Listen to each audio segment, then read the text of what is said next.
A ver, pensemos en esto.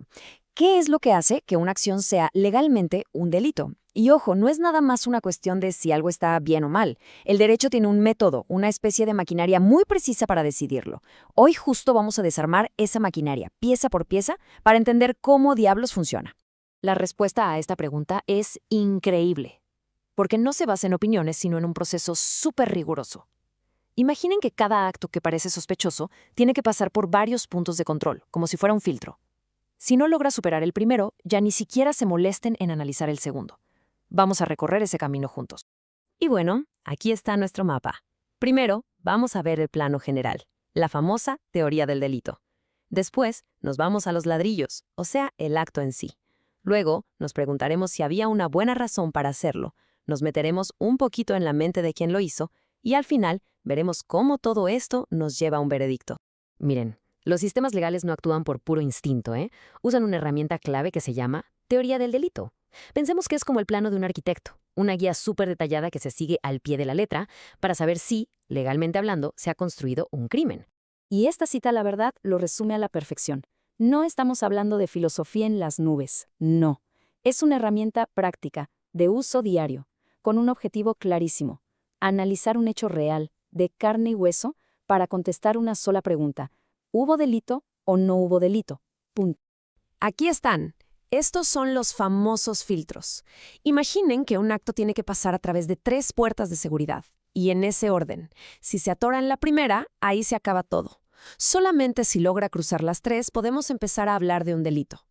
Así que vamos a abrir la primera puerta, la de la conducta y la tipicidad.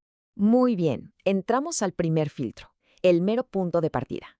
Aquí el análisis se divide en dos preguntas clave. Primero, ¿hubo una acción humana y fue voluntaria?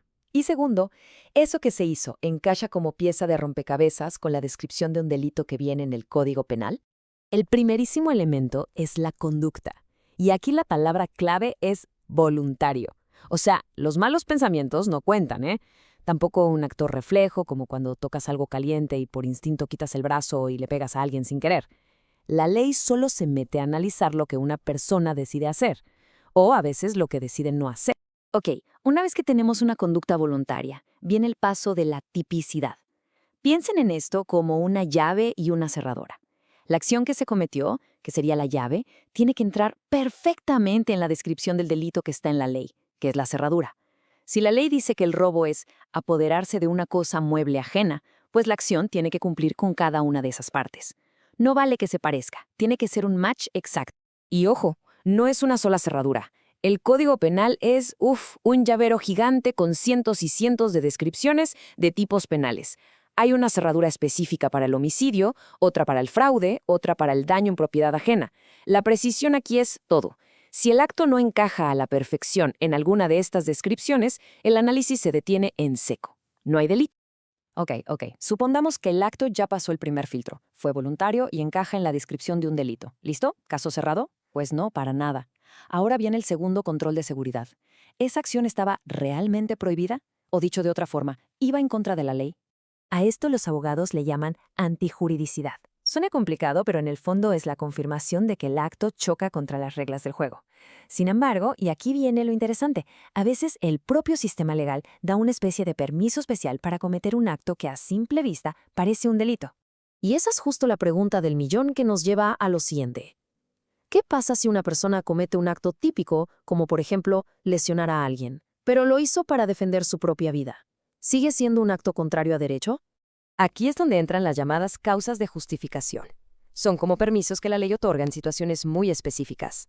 La legítima defensa es el ejemplo que todo mundo conoce. Pero también existe el estado de necesidad, como robar comida por una situación de hambre extrema, o el cumplimiento de un deber, como un policía que tiene que usar la fuerza. Si una de estas causas aparece, el acto, aunque se vea como delito, ya no es antijurídico, y de nuevo el análisis se para. No hay delito. Bueno, el acto ya superó dos filtros bien complicados. Es típico y es antijurídico, pero nos falta el paso final, y quizá el más personal de todos. Ahora la ley ya no ve solo el hecho, sino que voltea a ver a la persona que lo cometió. La pregunta clave ahora es, ¿se le puede reprochar personalmente este acto? A esto se le llama culpabilidad. Ya no se juzga el qué, sino el quién. Se analiza si esa persona, en su situación particular, entendía que lo que estaba haciendo estaba mal, y si además tenía la opción de actuar de otra manera. Por ejemplo, ¿se le puede exigir lo mismo a un adulto con todas sus facultades que a alguien que no puede distinguir la realidad de la fantasía? Claro que no. Y dentro de este mundo de la culpabilidad, hay dos grandes categorías, el dolo y la culpa. El dolo es, para que quede claro, actuar con toda la intención. Es querer el resultado. La culpa, en cambio, es la negligencia, la imprudencia, es causar el resultado pero por un descuido, sin quererlo directamente. Y la diferencia entre uno y otro es abismal. Y incluso la intención tiene sus detallitos, sus matices. No es lo mismo buscar directamente un resultado, eso es dolo directo, que, por ejemplo, manejar a una velocidad de locura en una zona escolar. Quizá la persona no quiere atropellar a alguien, pero sabe que es muy probable que pase, lo acepta y sigue adelante. Eso es dolo eventual. Este nivel de detalle nos enseña lo profundo que puede ser el análisis de la mente. Perfecto. Pues ya tenemos todas las piezas del rompecabezas sobre la mesa. Ahora vamos a unirlas para ver la imagen completa, para entender cómo es que se llega a un veredicto final. Entonces, para que el sistema pueda decir que existe un delito, la conclusión es muy clara. La acción tuvo que haber superado los 3 filtros, uno después del otro. Tiene que ser una conducta típica, además tiene que ser antijurídica y finalmente tiene que ser realizada por un autor culpable. Y esta es la regla de oro, la consecuencia más importante de todo este sistema. Si uno solo de estos elementos falla, la cadena se rompe. Si el acto no encajaba en la ley, si estaba justificado o si la persona no era responsable, la conclusión es siempre la misma. No hay delito. Lo que nos deja con una última reflexión, ¿no? Este es el mapa, la estructura lógica. Pero, claro, cada uno de estos conceptos se tiene que probar en el mundo real, con evidencias, con testimonios, con argumentos. La teoría nos da el qué tenemos que buscar, pero el cómo lo probamos, bueno, ahí es donde vive toda la complejidad y, ¿por qué no?, el arte del derecho.